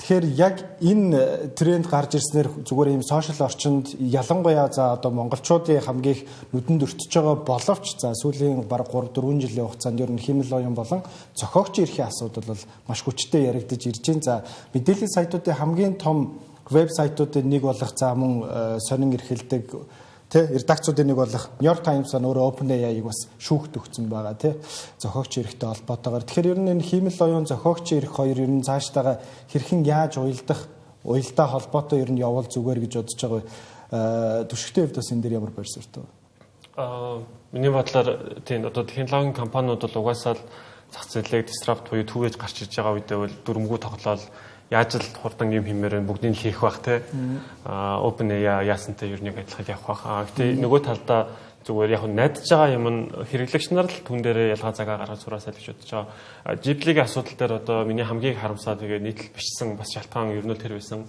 Бид нэр ингээд яагаад хүн гэр бүлийнхаа зургийг Ghibli-гийн стилээр үүсгэснээ түүнийгээ гоё гэж бодоод түн дээрээ багтаа тэгээ түүнийгээ бусдад хуваалцмаар санагдаж байгаа юм бэ гэдэг надад айгүй сонирхолтой санагдаж байгаа байхгүй юу. Хүн яагаад өөрийнхөө мэдгүй ингээд бодит байдлаа өөрчлөхөд дуртай байгаад байгаа юм уу? Эсвэл зүгээр юм тренд даах дуртай байгаад байгаа юм уу ч гэдэг юм те. Тэгээд зохиогчийн эрхийн асуудал хүндсэн нийтлэл бичгэд ер нь бол 10 хүний нэг нь бол хүлээн зөвшөөрөөд 9-т нь бол ямар ч хамаагүй гэдэг асуудал. Яг л бид нар нөгөө кино хулгайгаар үзэхдээ ялгаагүй л бид нар төрчин гэж ойлгосон. Тэгэхээр хүссэн хүсээгүй зохиогчийн эрхийн асуудлыг одоо ингээд хулгайлдаг асуудал бол зөндөө байх болов уу гэж зүгээр бодож байгаа. Энэ дээр яг зүгээр уриалмаар байгаа юм гэх юм бол одоо хэрэглэгч нарын одоо зам төлөвийг өөрчлөхөд ч гэдэм үү яг юм бүтээл хийж байгаа креаторууд маань өөрсдөө энэ одоо ямар хүнд байдаг вэ гэдгийг бас яриасаа гэж бодоод байгаа. Одоо би нэг шинэ нийтлэл бичиж байгаа сэдв маань Agony of Creation гэдэг одоо би монголоор болгохтаа бүтээгдэхүүн зовлон гэж болгоод байгаа юм. За бид нар Ghibli дээр тэр нөгөө нэг 3 секундын сценыг 13 сарын турш зурсан гэж байна тий. За одоо Game of Thrones-ыг бичихэд хэдэн жил зарцууллаа, Harry Potter-ыг бичихэд 20 жил зарцууллаа гэл тэр түүхэн бид нар амар амттай байдаг шүү дээ тий. Монголын нуус товчоог ингээл 40 50 жилийн турш үргэлжлэн байж арай гэж ингээл бичээд одоо ингэж ирсэгээд амар үнцэнтэй. Тэгэхээр энэ бүтээж байгаа хүмүүс маань одоо юм бичиж байгаа, дизайн хийж байгаа ч юм уу ингээд бүтээл төрүүлж байгаа хүмүүс маань энэний ард нь ямар их хөлс хөдөлмөр нус нулимс байд юм бэ гэдгийг ингэж бочгоо ойлгуулж бүтээлийнхаа үн цэнийг хамгаалаасаа гэж хүсэж тэгэхгүй бол нийтээрээ бас бид нөө зохиогчийн эрхийн тухай ойлголт айгу хомс байгаа. Тэр нь бас жоохон харамсалтай. Тэгэхээр миний хувьд бол дизайны хувьд ялангуяа юм сошиал поструудын хувьд бол хүмүүсийн хувьд хамгийн их нүдэнд өртөж байгаа тийм зохиогч эрхтэй холбоотой асуудал болов гэж бодогдоод байгаа юм л да хамгийн их өртөж байгаа. За мэдээж яг энэ сүүлийн жилүүдэд ялангуяа энэ дижитал эрен үед уншиж байгаа хүн маш бага байгаад байгаа учраас за одоо жишээ нь Harry Potter-ын зохиолыг бичсэн хүн ямар хэм маягаар тэнд өөр нэг хүн copy paste туулаад тавьсан багт яг тэрний бичвэр байж тээ гэж ялгаж таньж байгаа хүмүүс бол маш цөөхөн байгаа гэж бодож. За зураг болон видео бичлэгний хувьд бол ингээд ороод ирэхээр хүмүүс маш ихээр анзаарч байгаа хөх гэж бодож байна. Тэгэхээр дүлгүүний хувьд бас энэ дээр ямар байр суурьтай байгаа вэ? Яг зохиогч эрхийн талаар би яг оюутан байхад их сонирхдаг байсан. Тэгээ уг нь оюун эмчийн хэрэгцүүгээд бүр 2 бүлэг хичээл сонгосон боловч манай багш морьсаар хагаад ерөөсөө тэр хичээлийг үзэж чадаагүй байхгүй. Уг нь их сонирхолтой байсан. Тэгээд цаашлаад яваад яг дизайнер болсноос хойш оюун эмчийн асуудал Монголд бол угаасаа бараг байхгүй шахав шүү дээ. Одоо яг тодорхой нэг юм шийдэл болоод процессын шийдэл дээр Монголд бол оюун эмч авч чадсан дизайнер бол би бол мэдэхгүй. Тийм учраас яг хэмэл оюухантай ухаангүй өөрөө айгүй тийм хэцүү асуудал байхгүй. Эсвэргээр яг би хамгийн байх ёстой жишээг нь авах юм бол одоо Johnny Ive-ийн жишээг авъя л да. Apple-ийн дизайнер утсан захирал байсан тийм. Johnny Ive яг Apple 22-3 жил ажиллахдаа нийт 1000 гаруй оюуны өмчийг өөр дээрээ бүртгүүлсэн байдаг байхгүй. Өөр дээрээ. Тэгээ яг нөгөө Apple-тай хийсэн дийл нь угаасаа би Apple-д ажиллана. Гэхдээ бүх оюуны өмчийг өөрийнхөө хувийн дээр авна гэдэг гэрээтэй байсан. Тэгээ одоо 1000 гаруй патентынхаа яг нөгөө нэг төлбөрийг Apple-аас авч санхүүжиж явдаг. Тэгэхээр яг ийм бүтээлч хүмүүсийн хувьд яг оюуны өмч гэдэг зүйл яг энэ дээр гаргаж байгаа ч ер нь бол насан туршийнх нь одоо хоол юм тийм ээ. Одоо бид нар мундаг том зохиолч, уран зохиолчийн тухайн тэр ном нь одоо жишээ нь үнэхээр сод бүтээл төрөгсөн бол насныхын эцэс тэр номоороо жишээ дурсагдж үлддэг те. Тэгэхээр яг бүтээлээрээ дурсагдж энэ хороод дэлхий дээр өөрснөө илэрхийлж үлднэ гэдэг итгэл өөрөө алга болчих юм бол энэ өөрөө яг ингээд хүний өөрийгөө илэрхийлэх хэрэгцээний асар том одоо асуудал болоод одоо гонигтай те. Одоо зүйл болж ганшиг болж хувирна. Тэгэхээр ялангуяа нөгөө нэг яг ийм бүтээл төрөвж байгаа хүмүүс маань яаж би ингээд давтагдчихгүй тэр тэгэл өчигдрийнхөө өөрийг давтахгүй байхын төлөө өнөөдөр одоо чинь хөдөлмөрлөж байгаа хүмүүс шүү дээ. Тэгэхээр энэ дээр бол одоо ChatGPT-гээс үл харгалзан Монголд яг дизайны оюуны өмчийг бол хөгжөөсөө бөгөөд энэ ч бас өөрийнхөө тодорхой хувь нэмрийг оруулахаар хичээдэг. Олон улсад бол энэ бүр ингээд жишг болоод тогтцсон зүйл. Одоо чинь бүр Apple-ийн ажилчдынх нь одоо цаасан аягны хүртэл Johnny Ive дээр оюуны өмчтэй байхгүй. Тэгэхээр нэг Apple-ийн ажилтан ингээ хоол идэх болгонд одоо Johnny Ive угаас тодорхой хэмжээний ашиг авч идэг. Тэрүүгээрээ ингээд одоо тэр хүн насан туршдаа өөрийгөө ингээ санаа зовхгүй амьдрах амьдралын баталгаагаа болгож ирсэн байгаа. Тэгэхээр энэ бол ингээд чухал байна. Тэгээ яаж хамгаалах вэ гэдэг нь бол Монголын хувьд одоо би яг инээ гэсэн тийм шийдэл би бол олж чадаагүй. Ер нь одоо энэ бичвэр дизайнтай холбоотой юм хиймэл оюун болон зохиогч эрхийн зөрчлийг бол бид нар ингээд нүдээр хараад чадчихад шүү дээ. Тэгэхээр бид нар өөрсдөө бас программистын мэрэгжилтэй хүмүүс биш учраас бас яг энэ код бичихдэр энэ яг юу болоод байгаа гэдгийг бол бас төдийлөн мэдэхгүй яг салбарын хүмүүс л өөрсдөө мэдчихэж байгаа. Бас нэг юм ганц хоёр мемнүүд интернетээр явж байгаа харагдаж шүү дээ. Найзаа би нэг газараас суулсан шүү дээ. Чиний код гэсэн чи үгүй би энийг бас өөр газараас суулсан шүү дээ гэл. Тэгэхээр ер нь хөгжүүлэгч нар бас энэ дээр ямар байр суурьтай байдаг. Ялангуяа манай салбар ч одоо тий копи паст хийх ер нь хамгийн хийдэг салбар шүү дээ. Тий ингээд ер нь би ч гэсэн ингээд оюутан байхдаа ажилд орлоо ямар нэг мэдэхгүй юм бол тий хайж олоод копид олч юм энэ яга ажиллахгүй болчих гэдэг юм ингээд судлаад яддаг. Тэгээ яг уу за миний хувьд Японд ерөнхийдөө их сургуулаа тэндээ ажиллаж байгаад Японд бас яг энэ оюуны өмчийг хамгаалах тал дээр нэлээд одоо төр засгаас юм тий хууль юм бол чанга. За тэгээ тэр утгаараа одоо жишээ нь би зүгээр яг нэг юм Google-ийн нэг ивентэд очиж ирсэн. Тэгэхэд яасан бэ гэхээр Google те одоо Play Store дээрээс ингээд топ 5 таталттай улс гэхэд бол Япон улс байгаагүй. Эсвэргээрээ яг хамгийн их мөнгө ингэж төлж те аппликейшн хэрэглэдэг улстай номер 1-т нь Япон улс байсан байхгүй. Тэгэхээр яг тухайн үед одоо Google-ийн юу гэж та хэд бол хамгийн том зах зээл дээр байна шүү те хамгийн их мөнгө олдог Play Store-ийн одоо улсад нь байна те салбарт нь байна гэдэг. Тэр бол их сонин санагдчихсан байхгүй те. Таталтаараа ихний топ одоо Япон улс маань орохгүй байгаа хэрнээ хамгийн их мөнгө төлдөг. Тэнгууд манай Япон одоо тий улсын хүмүүстэй ч ярьдаг жоохон өөр тий гэдэг. Тэгээ одоо баг ярьдаг ч тий солонгосчууд хүртэл Японд очиж тий одоо хүртэл CD-гээ тэн зарлуу тэндээс илүү ашиг олдгоо. Тэгэхээр яг харахгүй энэ салбар дээр бол одоо улсын ч юм уу төр засгийн тийм дэмжлэг ч юм уу тий байгуулга ажиллах хэрэгтэй. Одоо би жишээ нь ингээд Монголд ирээд одоо ингээд код бичиж ч юм уу тэрийг оюуны өмчээр яана гэхээр яг тэрэн дээр бол Монголд одоо айгүй хэцүү. За яг барааны тэмдэгт ч юм уу тий зохиогч ирэх авах боломж байгаа ч гэсэн ингээд кодыг нарийн шинжилээд яг тийм мэрэгчлэн хүмүүс манад байхгүй.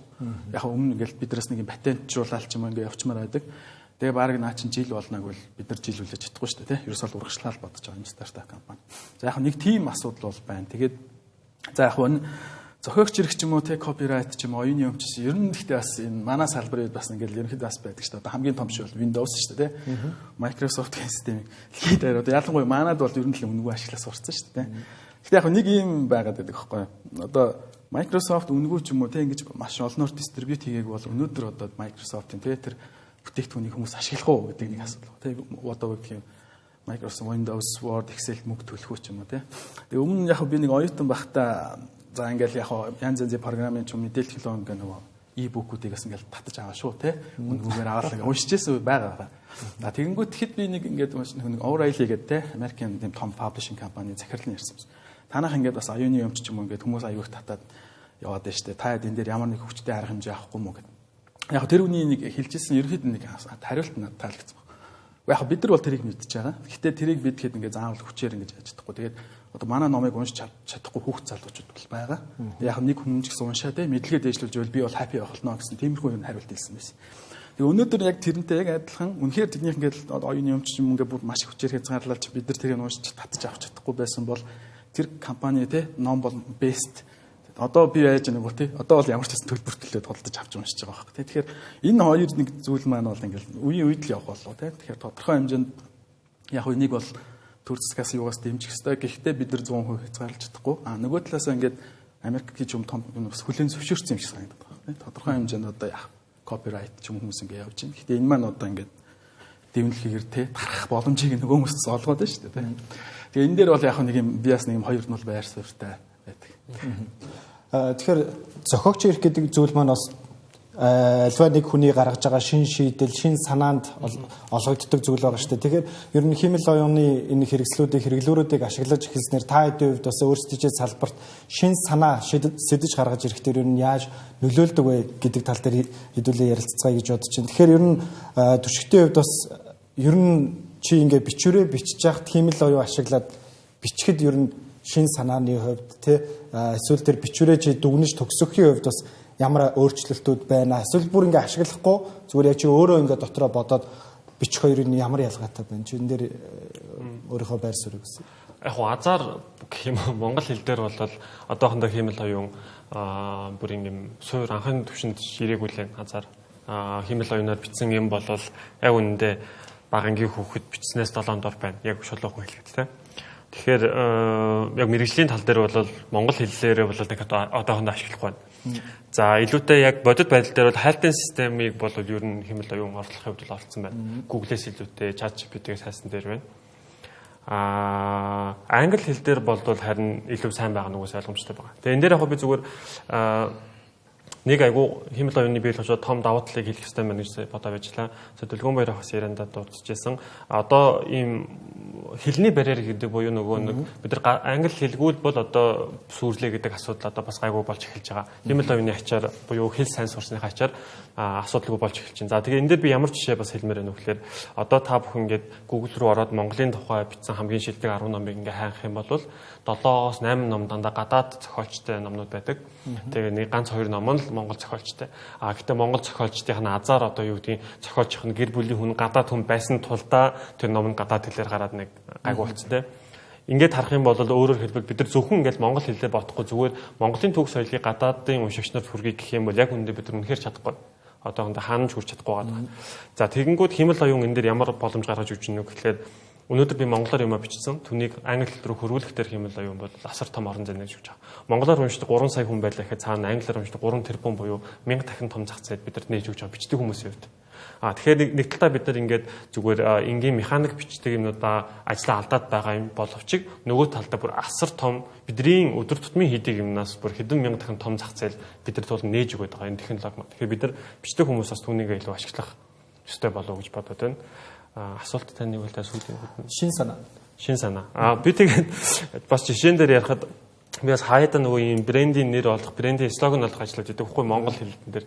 За тэгэнгүүт яг үндэ бол үнэхээр байхгүй уучлаарай. Тэгээ химэл оюун яг бай таны нэг бичсэн имэйлээ чинь гоё ойлгоод өгчих бах. Тэрнээс бол одоо өнөөдөр юу гэдгийг энэ одоо мэдхгүй цоош нэр бодож болох тэнгэр гэдэг телевиз нэр одоо тэнгэр гэдэг үгийг телевизэд өгөөд ийм утга санаанд логотой байлгаа гэдгийг одоохондоо бодож чадахгүй байна тийм.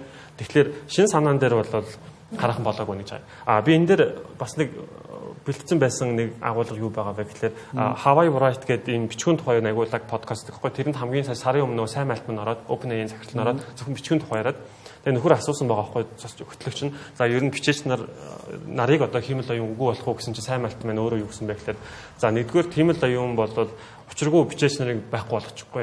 Яагаад гэвэл хоёр зүйл байгаа. Нэгдүгээрт нь химэл оюун цоошин санаа бодож олж чадахгүй байна. Хоёрдугаарт нь химэл оюун хүний түүхийг өгүүлж чадахгүй байна.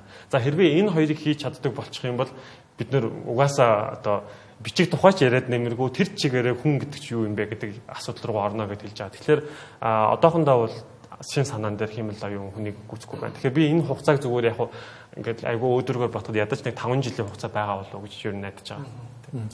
Тэгэхээр шин санааны хувьд бол миний хувьд бол бас нэг ийм бодолтой байгаа юм. Одоо хүмүүс зүгээр ингээд ямарваа нэгэн өөрийнхөө илэрхийлэхийг хүссэн шин санаагаа химэл оюунаар ингээд хийлгээд Тэнгуут тэр нь яг ингээд үндсэндээ шин санаа биш болчиход байгаа шүү дээ.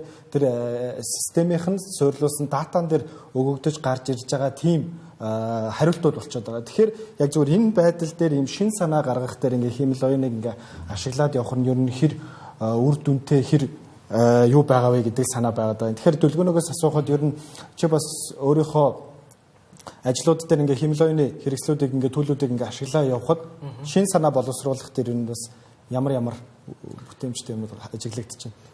За энэ дээр нэг юм байна. За би одоо жишээ нэг манай компани одоо нэг IT-ийн компаниудын бүтээгдэхүүний дараагийн хувилбар хөгжүүлэлтийн воркшопыг хөтөлж өгдөг. За бас яг бүтээгдэхүүний концепт нь тодорхой байхгүй байгаа үедэр очиж яг нөгөө стейкхолдер буюу оролцогч талуудын санааг нь сонсоод базар концептын тодорхойлох ажил хийдэг байхгүй. Тэг тэрэн дээр яг ингээд химэл оюуханы чадах гэж баг ойрын 5 битгийгэл 50 жилдээ би бол эргэлзээтэй нийгэм юм байна US гэхээр мөрөөдөж чадахгүй байгаад байхгүй. Одоо жишээ нь Стив Джобсын гол ажил бол мөрөөдөх байсан тийм. Тэг мөрөөднө гэдэг чинь өөрөө дан ганц үгээр илэрдэггүй. Юугаар илэрдэг вэ гэхээр юм мэдрэмжээр тийм орон зай дүрслэлээр хүн мөрөөддөг. Тэгээд яг тэр боломжтой байх гэдэг тэр цэгүүдийг хооронд нь холбож бодоод нэг юм мөрөөдөх гэдэг зүйл одоо шин чанар процесс орох үйл процесс. Тэг энэ процесс одоо байхгүй байдгийн байна. Энийг химэл оюухан битгий хэл ингээд чаддаг хүн амар ховор байдсан байх гэдгийг би ингээд сүүлд айгүй анзаарч байна л да олон технологийн компаниуд явсараад. Яг тэгэхээр хүмүүс ерөнхийдөө ингээд өдөр тутмын ажилдаа нухлуулаад тодорхой нэг процесс автаад эхлэхлээрээ ингээд шинийг мөрөөдөх гэдэг чадвар нураа ингээд нас ахих тусам баг болоод байт юм. Тэгэнгүүт яг хэн одоо жишээ нь ингээд инновацик ч юм уу дараагийн ингээд технологийн салбарын хэцэг авчирдаг хэрэг мөрөөддөг хүмүүс те. Тэгэхээр яг одоо очиод би ингээд воркшоп хийгээ миний хийдэг гэж боддог. Ингээд хүмүүсийн санаадаа сонсчоод би зүгээр мөрөөдөж өгөөд тэгээ миний мөрөөдөлж байгаа төсөөлөл тэр хүмүүсийн ингээд одоо нэг 10-20% нийцвэл тухайн тэр воркшоп гэх юм уу хурал амжилттай болоод за хэдүүлээ нэг ийм юм ер нь хийх гээд байсан байна гэдэг дүр зураг гардаг байхгүй. Тэгэхээр тэр ажил бол асар комплекс л доо. Ингээ би дундуур нь жишээ нь ингээ баг жоохон шантармаар болно, гарч агаар амьсгалмаар болно те нэг юм авж уун гэдэг ч юм те хүмүүс ингээ дунд нь сандралдаж эхэлнэ яг тэр процессоос үүссэн учраас тэр жишээ нь санаа үнцэнтэй байдаг. За магадгүй тэр санааг жишээ нь төхүүлээд химэл оюухан текстээр өгсөн ч гэсэн нөгөө хүмүүс маань тэр санаанд хүрэхийн тулд бөөнөрөө ярилцсан те за ингээд нэг нь одоо чинь ууралсан нэг нь гарч явсан гэдэг процесс байж ич тухайн бас тэр санаа ингээд үнцэнтэй болоод байдаг. За би тэгээд ийм айгүй олон хэлбэр ашиглаж байгаа. За бүтээгдэхүүний ерхий концепт тодорхойлох дээр GPT-гээс ингээ асуугаад ярилцахлаар ерхийдөө ингээд айгүй муу заяа. Юун дээр сайн байгаад нэхэр тодорхой нэг модуль буюу функц шүү дээ. За нэвтрэх хуудас жишээ нь хамгийн одоо боломжит сайн хувилбаруудаар яг одоо байгаа технологийн нөөц боломж агшлага ямар байвал зүгээрээ гэвэл тэрэн дээр бол ингээд сайн шийдвэр санал болгож чадчихсан. Тэгэхгүй ерөнхий ингээд томоор нь бацаад те ингээд ирээдүг мөрөөдүүлэх ажил хийх гэхээр болонгод нөгөө нэг юм филер гэдэг шиг те зүгээр ингээд уншаад нэг тийм ойлгохтой энэ гой санаа нэг хэмбэ хариултууд хэлнэ. Зүгээр ингээд түрүү ярьсан юмудын маань хальт нэг базаад ингээ яг юм. Тэгэхээр тэр нэг юм мөрөөдөх гэдэг чадварыг бол хүнд баг нэлээд сүүлд одоо үлдэж чадах чадвар байх гэж би боддог. Тэгэхээр мөрөөдөх гэсэнтэй холбоотойгоор түрүүн бэлгээ бас нэг Microsoft-ыг Windows үйл системийг дурдж ярьсан шүү. Тэгэхээр яг энэ өдрүүдэд Microsoft-ийн 50 жилийн бас тохиож байгаа. Тэгэхээр Microsoft-ийн түүхэн дэх 3 гүйцэтгэх захирал за Bill Gates те Steve Ballmer за одоогийн гүйцэтгэх захирал Satya Nadella 3 ингээд 50 жилийнхаа ойгоор суугаад дунд нь ийм iPhone тавиад тэгээд өөрсдөө Copilot-тай ярилцлага хийж байгаа байхгүй. Тэр нь бас надад айгүй сонирхолтой санагдсан. Тэгэхээр тухайн үед яг тэр ярилцлагыг ингээд яриаг ингээд сонсож байхад Bill Gates-ийн ерөнхийдөө анхных нь мөрөөдөл бол хүн болгоны ширээн дээр персонал компьютер гэдэг зүйлийг авчрах. Тэр персонал компьютерт байгаа үйлдвэрлэлийн системийг нь бүтээх гэдэг мөрөөдөлтөй байсан шүү дээ. Тэгэхээр ер нь програмчлалын хувьд яг одоогийн байдлаар энэ за бичгийн хэлбэрүүдийг програмчилж чинь тий дизайныг програмчилж чадчихээн thinking буюу тий одоо бүр ийм эргцүүлэн бодох чадвартай зүйлсүүдийг хүртэл одоогийн байдлаар програмчилж чадчихжээ шүү дээ. Тэгэхээр ер нь мөрөөдхийг програмчлах боломжтой. За өстой маш хэцүү асуулт байна. Тийм. Яг би зүгээр саяхан нэг яхад бас химэл оюун одоо сэтгэл нь өвддөг гэсэн нэг тийм утгатай нэг нийтлэл. Би яг бүрэн уншиж чадаагүй л дээ. Зүгээр ер нь бол нэг тийм сонирхолтой нийтлэл явж илээ. Тэгэхээр өстой хүн өвс те өддөг одоо удахгүй үнэхээр төсөөлөн боддог болоо тийм мөрөөддөг болоо ч юм уу. Ер нь бол яг бидний зорж байгаа юм чинь хүн шиг л те ухаантай болохыг зорж байгаа. Тэгэхээр одоо өстой хэдэн жилийн дараа тийм болохыг өстой чөтгөр бөмбөнд байна. Тэгээд одоо хараал хүлээгэл байж ил гэж бодож штэ. Яг бид нэр одоо яг ингээд одоо бидний стартап ч юм уу Монголд бид нар бас тодорхой хэмжээнд зорилготой тий. Тэгээ яг хөө тэн дээр бол одоо бид нар яаж юм гэхээр химэл оюунаас ингээд санаа авъя ч юм уу тий ийм бүтээгдэхүүн хөтөлбөрийг гаргаж усч чадахгүй байх та яг түрүүний бас санал нийлж байна. Гэхдээ бид нар юу туслуулж чадж байна гэхээр яг тэр нэг юм тий судалгаа ч юм уу тий. За би өөрөө яг одоо сүүлийн нилээд тэгж ашиглаж. За би нэг ийм айдиа байна. Тэгээ энэ дээр надад дутуу юм юу байна вэ? Би энэ дээр юу анхаарах хэрэгтэй вэ те? Ийм дутуу юм гаргаад ч юм уу пич хийчихгүй ч юм уу те. Тэрэн дээр бол үнэхээр одоо ингээ химэл юм надад төгс зөвлөгөө. Түнс чи надад нэг гоё санаа гаргаад өгөө те. Хоёулаа цогтой мөрөөдөө өгөөл одоогийн төвшөнд бол арайч чадахгүй байна. Гэхдээ мэдгүй 4-5 жилийн дараа одоо бүр нэг 10 жил 20 жилээ бүр байли 4-5 жилийн дараа бас яг ямар болохыг өстой мэдэхгүй байна те. Үнэхээр их хүн шиг илүү мөрөөддөг болоод ингээд явал бас сайн л баймаар санагдаад шүү дээ. Тэгээ хамтдаа гадагшаа гарья тий. Мөрөөдснөө маргааш энэ нөхөр нэг иймэрхүү хоол идээд ингээ хуцчвал гоё юм да. Төрүүлж бодож чадчихвал бас амар тий гоё биш тий. Бас тийм бас бүтээгдэхүүн юм л дээ тий. Илүү бас тийм. Нэг хүний одоо эмпати гэдэг байгаа шүү дээ тий. Бусдын оронд яг өөрийгөө тавих тэгэхээр бидний оронд ChatGPT өөрийгөө тавьж чадахгүй гэдэг асуулт байгаа. Тэгэхээр бидний ярилцах цаг ер нь өндөрлөгт өгөж байна. Тэгэхээр энэ ярилцлагыг бас бүтэн сонссон хүмүүст бас нэг талаараа хитрхи гутранг за нэг талаараа бас зарим нэг зүйлийг зөвхөн өдөр тутамдаа ашиглаж байгаа энэ химэл оюуны хэрэгслүүдийг дахин нэг бодох боломж олгосон болов гэж бодож байна. Тэгэхээр та гуравт дунд нь нэг асуулт тавиад энэ хилцүүлгээ өндөрлөе гэж бодож байна. Тэгэхээр ер нь энэ ChatGPT, Copilot, Gemini бид нар бүр ингээд 2007-8 онд шинэ утас гарах болгонд нөгөө функцүүдийг мэддэг байсан шүү дээ, тий. Тэнгуул одоо шинэ химэл оюуны загвар гарах болгонд одоо функцүүдийг мэддэг шүү дээ. GPT 4.5 тэгдэг. Одоо 5 дэх гэдэг ч юм уу те. Тэгэхээр яг ийм ирэн дээр бид нар ирсэн байна. Тэгэхээр ер нь яг энэ химэл оюуны ирэнд бид нар ер нь яаж амьд үлдэх боломжтой вэ? Та ер нь өөрөөсдийнхөө салбарт бас энийг ашиглаад за эсвэл ашиглахгүйгээр ер нь өөрөөсдийнхөө байр суурьдыг салбарынхаа байр суурьдыг ер нь яаж хадгалж авч үлдэнэ гэдэг бодолтой байгаа. Төршигтөөс гэл. За тийм. Би сая энэ бас өөрөө энэ асуултанд хариулт өгч чадахгүй байсан болохоор гэхдээ би химэл оюунаас асуугаагүй. Би чонимгой гэдээ алдарч яруу найрагчаас бас санаа авах гэж хичээлээ. Тэгээ чонимгой надад энэ хүн гэдэг найраглал байдаг. Тэгээ би энэний нэг мөрийг уушж өгөө тэгээд өөрийнхөө хариултыг хэлвэл бас арай сонирхолтой болоо тий. Энэний нэг ийм 8 мөрт байгаа. За хүн гэдэг чинь юу юм бэ? Хаана байна? Хүүхний гоо сайхан дөө, эрчүүдийн бяртанхэн дөө. Шинжлэх ухааны онцыг эзэмсэн чадварт нь шин загвараар хувцсан биед нь үгүй дээ. Хүн гэдэг зөвхөн үстэй толгойн доторх ганц аяг үл тайлагдах шингэн алтуулсан үлэмжийн хүчит уураг тархинд нь орчдгоо гэж хэлсэн байна. Тэгэхээр эндээс би юу гэж хэлэх гээд байна вэ гэхээр бид санаа мөрөөдөх гэл ингээ ярьлаа, түүх өгүүлэх, шин санаа олох гэл ярьлаа те. Миний зүгээр бодол найдвар мөрөөдөл бол юу байна вэ гэхээр бас энэ одоо хүний тэр хүчит уураг тархины хийж чадах дээд зэг биш гэж юу н бодож байгаа. Бид нар ингээл өдөр тутамдаа механик ажлууд хийх ёстой, маргааш ямар хоол ихэ бодох ёстой, энэ тэр мөнгө төргөө яах вэ гэж бодох ёстой те. Магадгүй энэ бодох ажлыг чинь хиймэл оюухаа үнэхээр тэр AI-ны гарч ирээд хийчих юм бол бидний тархинд хоосон зай үлдээд түүгээрээ бид юу бүтээж болох вэ гэдэг надад амар сонирхолтой байна. Хүн буцаад мэдхгүй үүргэвчийн өрөө дэлхийгээр аялж магадгүй те. Хүн буцаад юу ч бүтээж магадгүй байхгүй. Тэгэхээр амар гоё сонирхолтой ирэн үе гэж би ер нь бол харж байгаа. Тэгэхээр химэл оюухаа бидэрт маш том орон зай эрхчлөө өгөх болов гэж бодож байгаа. За богинохоо хугацаанд харах юм бол ямар одоо бас эерэг зүйл байна уу гэхээр химэл оюун яг одоо бидний саяны хэлсэн шиг одоо сургагдсан загварын хүрээндээ ер нь бол ажиллаж байгаа. Хүссэн хүсээгүй хайрсаглаж байгаа. Тэгэхээр химэл оюун сургагдаагүй материал бол миний бодлоор 99% гэж бодож байна. Өнөөдөр ChatGPT Монголын элсэн цүлд халуун өдөр дээшээ харж гэвтээд эс яаж шаржигнаж дуурдгийг мэддэг гэж би бодохгүй байна. Энэ тэндээс ойлгосон байх, энэ тэндээс номноос ойлгож уншсан байх. Гэтэ яг хүн шиг мэдэрч чаддаг гэж бодохгүй байна. Өнөөдөр химэл оюухан тэр хөвсгөлийн тайхад байгаа малчин ахын 80 жил амьдэрсэн түүхийг сурсан гэж бодохгүй байна. Тэрийг хэн гаргаж ирэх юм бэ гэхлээр хүн очиж асууж, яриулж гаргаж ирж байгаа. Тэгэхээр хүний хийх ажил бүр асар их зөндөө байгаа. Бидний мэдгүй ажлууд ч гэсэн ирээдүйд байгаа гэдэгт итгэлтэй байгаа. Тэгэхээр яаж амжуулдах вэ гэхлээр аль болох энэ одоо механик уйдгартай өөрсдийн хүсэхгүй байгаа ажлуудаа химэл оюухандаа даатгаад өөртөө болоод тархиа илүү чөлөөлөд тэгээ илүү гой зүйлийг үнэхээр одоо бидний уран зохион киноноор гардаг шүү хүн тархиныхаа 10% ашигладаг гэж яадаг те магадгүй бүгдээрээ 20% ашиглах цаг ойрхон байгаа л гэж бодож байна. Тэгэхээр миний бодол бол хүний бүтээж чадах зүйлсүүд бол хязгаартаа тулаагүй хаа ахаад илүү гоё явна. Маш гоё тийм зөгнөлт кино шиг цаг үе ирж байгаа гэж бодож байна. Тэгэхээр ураг тархиа хөгжүүлцгээе гэж хэлнэ та. Тэгэхээр би төвшөлтийн яриаг сонсож байхад бас нэг мэрэгжилтний ярьж ирсэн санаа надад айгүй ингээд төрлөө л дөө. Энэ хүн болгон зүгээр ингээд өөрсдийнхөө ажлуудыг ингээд ChatGPT химэл оюунаар хийлгээд өөрсдийнхөө уураг тархийг хитрхи их басаад байна. Тэ эн чинь зүгээр ийм систем штэ, эн чинь зүгээр ийм хэрэглүүр штэ гэдэг талаас нь хараачаа гэдэг санааг бас ярьжсэн сая толгойд орж ирлээ. Тэгэхээр дүлгөөний хувьд бас чи өөрийн хувьд бас яаж мэдүүлдэг вэ?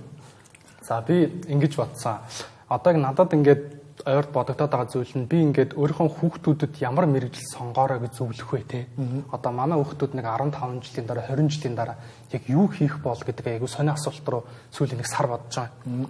Тэг ингээд бодоод байхлаэр одоо нэг хэсэг бол хүмүүс ингээд түрүүний түшигтэлжсэн артизан буюу тухайн нэг хүн гэр бүлийн одоо ур чадвар өвдөр суурилсан бизнесүүдтэй одоо тэднийх сайн одоо дарган хийцэн аяг гэдэг шиг те тиймэрхүү өнгөс байж хагаад нэг аж үйлдвэрийн хувьсгал болоод ингээд бүтээгдэхүүнийг олноор үйлдвэрлэдэг болсон.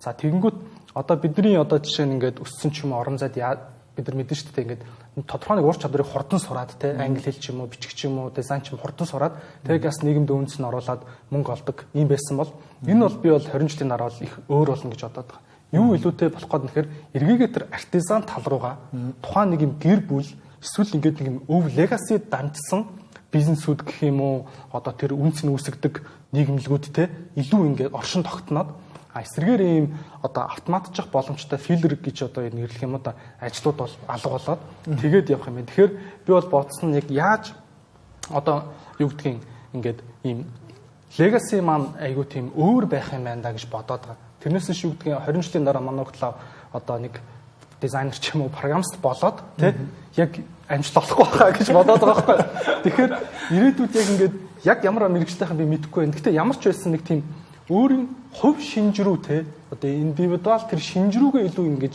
өөрийгөө ухаж ойлгож чимээлээд энэ л миний ингээд юник буюу дахин давтчихгүй шинж юм байна гэдгээ тодорхойлж ижил үнцэнтэй оршихгүй бол зүгээр ингээд адилхан төстэй байгаад бол бүр арчигдахуйц болчлаа. Бид нар ингээд одоо энэ залуучууд яаж одоо хувийнхаа онцлогийг одоо гаргахгүй те ингээд ярьдаг. Тэгэхэд ирээдүйд тэр нь бүр ингээд нарийсаад бүр ингээд яг л ийм амьд илүү хүнлүүгээ өөрлөгөө чимээлсэн байхгүй бол давталт болчих гээд. Сонирхолтой санаа. Тэгэхээр өнгөрсөн 7 хоногт бид нар нөгөө нэг Manus AI-ийн талаар ярилцж байхдаа агентийн системд одоо жишээ нь борлуулалтын даалгавар өгөөд тэгээ чи энэ борлуулалтыг 7 хоногт ингээд гүйцэтгэхээр ихэд хэрэглэгчдийг хуурж агаад ч хамаагүй тэр ингээд зорилгодоо хүрээд ийн гэж байгаа байхгүй тэр агентийн систем. Тэгэхээр магадгүй яг чиний санаа бүр илүү ирээдүйд үн цэнтэй болох бах. Тэгэхээр бэлгээгийн хувьд бас энэ дээр ямар байр суурьтай вэ? Чи яас өөрөө яг программын салбарын хүн байж шүү дээ. Хард яаж амьд үлдэхийг л бодоод байна шүү дээ. Яг хоо ер нь нэг миний өөрөө нэг юм юу одоо бодол байдаг л да. Тэгээд яг хоо одоо мэрэгжил бүхэн сайхан гэ тэ. Ингээл ерөнхийдөө яг хоо миний хувьд ингээд Японд яг компьютер вижн роботиксоор ингээд төгсөж явах тухайд Монголд яг ажлын байр байгаа юу? Яг энэ чиглэлээр баг байхгүй. Тэгээд би айгүй их санаа зовж байсан байхгүй. Гэхдээ яг нэг хүн ингээд тухайн салбартаа ч юм яг ажлын байр зөвхөн ч гэсэн хамаагүй их хамаагүй. Үнэхээр ингээд чадвартай байвал аль ч салбарт хүн нөлөөлээд те. Яг нь одоо манай хоёр залуу бид хэд өнөөдөр бас байгаа нь бас нэг салбартаа тодорхой хэмжээс ингээд танигдаад ч юм уу те. Хүмүүсээс үнэлээд тэг ингээд бас энд ингээд цугларсан байгаа болоо гэж бодож байна. Тэгэхээр мэрэгжил бүхэнд үнэхээр сайхан. Тэгээд тэр дундаа үнэхээр чи сонирхож байгаа чиглэлээрээ бусдаас илүү байж чадвал чи бас илүү нөлөөлөд явна. За одоо гэхдээ бас жоохон өөр болж байгаа магадгүй гэж манай салбарт би бодлоо. Түрүү хэлснээр те манай салбарын одоо нийт ингээд одоо үйлдвэрлэж байгаа код шүү дээ те манай бид нар 90% ингээд за хэмэл оюунаар үсгээд болоо. Одоо тэн дээр бид нар яаж ялгарлаа гарах вэ гэдэг хамгийн чухал. Тэгээд одоо байгалийн бараг шалгарлаараа юм уу те. Тэгээд би бас тэр нэг ажлын байрны судалгаа энэ төр харж байхдаа Америкт одоо яг ингээд цалин буурчин үгээд харахад бол эсрэгээр яг энэ туршлагатай хэмэл оюуны инженерийн бол цалин бол ихсэж байгаа гэсэн тренд бол байлээ. Одоохондоо гэсэн үгтэй мэдгүй хэдэн л. Яг одоо жуниор гэх юм уу да шинээр орж байгаа ажилчдын хувьд бол цалин илүү тогтвортой. Гэхдээ яг ингээд нэг жоохон ажлын байрны тоо жоохон багасж гэнэ үгс нэг тийм юу байна. Тэгэхээр одоо энэ хэмэл оюун манай салбарыг одоо улмал те одоо энэ ингээд ялхаг улмал гэсэн туршлагатай үнэхээр сайн үнэлүүлээд явах бах. Нэг юу гэдэг чинь те бусдаар хэлүүлээ хийдэг юм бол бусдаа адилхан явна гэдэг шиг илүү хүчин чармайлгаа илүү байнга суралцж явсан хүмүүс мал одоо манай салбарт л одоо амьдуулдаг гэдэг. Одоо би өөрөө ч гэсэн одоо суралцаал явж байна тий. Гэтэ үнэхээр одоо хэдэн жилийн дараа яг яах вэ өстөө санагддаг. Тэгэхээр баярлалаа. Байгалийн шалгарал гэдэг шиг хэмэл оюуны шалгарлын 90 үед бид нар яг амьдарч байгаа юм шиг байна. Тэгэхээр технологийн шинэ гарч байгаа технологиг бас шууд бодохгүйгээр тий зүгээр ингээд хэрэглэх гэхээсээ илүүтэйгээр бас хэрэглээ талаасаа бас ингээд бодож үзээсэй гэдэг үднээсээ бид нар бас энэ удаагийн сэдвийг сонгож авч бас ярилцлаа. Тэгэхээр өөрсдийнхөө цагийг хуваалцаж өөрсдийнхөө мэдээллийг бидэнтэй олцсонд баярлалаа. За баярлалаа. Тэр үзэгчдээ Тэнгэр телевизийн 13 цагийн Тэнгэр панел технологийн хэлэлцүүлгийн энэ удаагийн сэдв өндөрлөж байна. Тэгэхээр бид нар хэмэл оюуны салбарт зүгээр өөрсдийнхөө хэмэл оюуны төлөвүүдийг ашиглах гэхээсээ илүүтэйгээр бас хэмэл оюун бидэрт ямар давуу талуудыг бий болгож ийн юунд занал хийх боломжтой вэ гэдэг талаар өнөөдөр ярилцлаа. Тэнгэр телевизийн хөтөлбөр 14 цагийн мэдээллийн хөтөлбөр үргэлжлэх болно.